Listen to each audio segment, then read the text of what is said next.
یہ بہت اہم چیز ہے. ہم ساری زندگی عبادتیں کریں، سجود کریں، رکوع کریں، لیکن ایمان پہ خاتمہ نہ ہو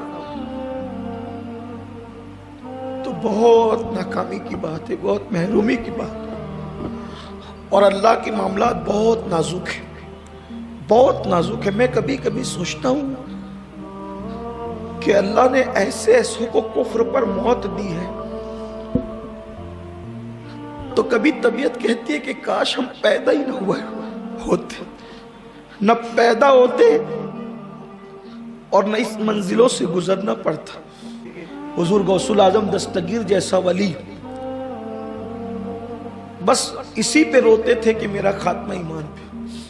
بلکہ میں نے شاید کبھی واقعہ بیان کیا، میں واقعات کی طرف نہیں جاتا، صرف آج اشارے دیتا ہوں کہ ایک بہت بڑے محدث نے، اپنے وقت کے محدث اعظم نے، بہت بڑے محدث، عظیم محدث نے ایک عیسائی کو صرف اتنا کہہ دیا تھا کہ چل ہٹ، تجھ سے بہتر میں ہوں.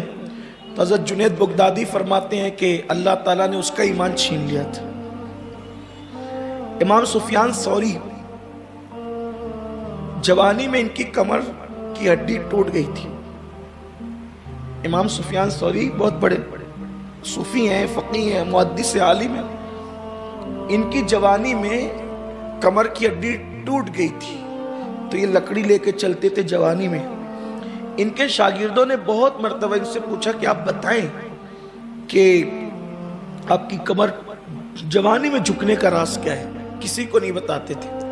ایک شاگرد نے بہت قربت حاصل کر لی اور ایک دن کہا حضرت ہم اس لیے نہیں پوچھتے کہ کسی کا عیب ظاہر ہو، ہم صرف اس لیے پوچھتے ہیں کہ اگر آپ بتا دیں گے تو ہم عبرت اس سے لیں گے.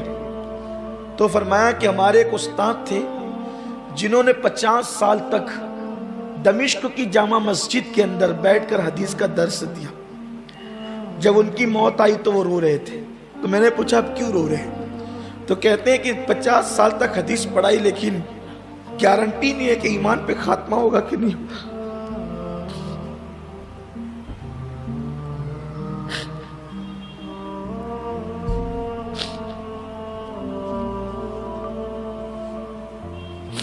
پوری دنیا لوگ مفتی کہتی رہی، محدث کہتی رہی، خطیب کہتی رہی، علامہ کہتی رہی، دنیا کیا کیا ٹائٹل دیتی رہی تھی، لیکن 50 سال حدیث پڑھانے والا محدث کہتا ہے کہ مجھے گارنٹی نہیں ہے، اطمینان نہیں کہ میرا خاتمہ ایمان پہ ہوگا کہ کفر پہ ہوگا.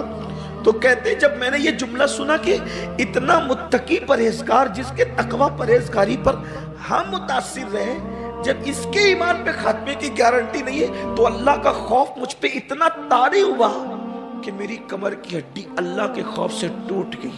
اور جو کٹ ہوتی نا کسی ہڈی کے ٹوٹنے کی آواز، تو کہا کہ اس درسگاہ میں میرے جتنے دوست احباب تھے ہڈی ٹوٹنے کی آواز سب نے سنی.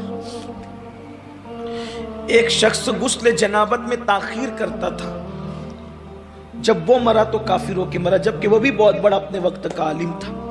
میں سوچتا ہوں علماء محدثین کے یہ احوال ہے، ہمارا حال کیا ہے؟